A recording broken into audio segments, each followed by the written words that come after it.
For today's video guys ay magluluto ako ng piniritong ulo ng manok. So bumili ako sa palengke ng 1 kilong ulo ng manok, 35 pesos lang yan. So ayan guys, nilinisan ko na siya.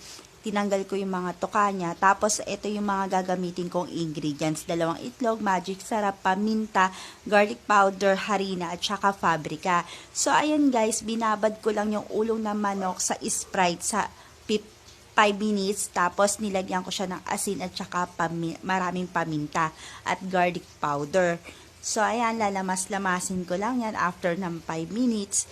So, ayan, pag nilamas-lamas ko na, ibababad ko lang another 3 minutes. So, nilagyan ko lang siya ng itlog. So, lalamasin ko lang siya sa itlog para kumapit yung gagawin kong harina mamaya. So, ayan guys, lahat ng seasoning hinalo-halo ko lang dyan sa harina.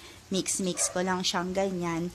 So, ayan na, pinapagulong-gulong ko na yung ulo ng manok. So, ayan, nagpainit na ako ng mantika sa kawali. Tapos, ipiprito ko na isa-isa yung ulo ng manok. So, ayan guys, prito-prito lang natin. Tapos, kapag golden brown na, okay na yan. So, ito na yung finished product guys. Napakasarap nito talaga. Tapos, sup-supin mo pa yung pinakautak ng ulo ng manok. So, ayan guys. Thank you for watching. Gawin nyo na ito. Follow for more.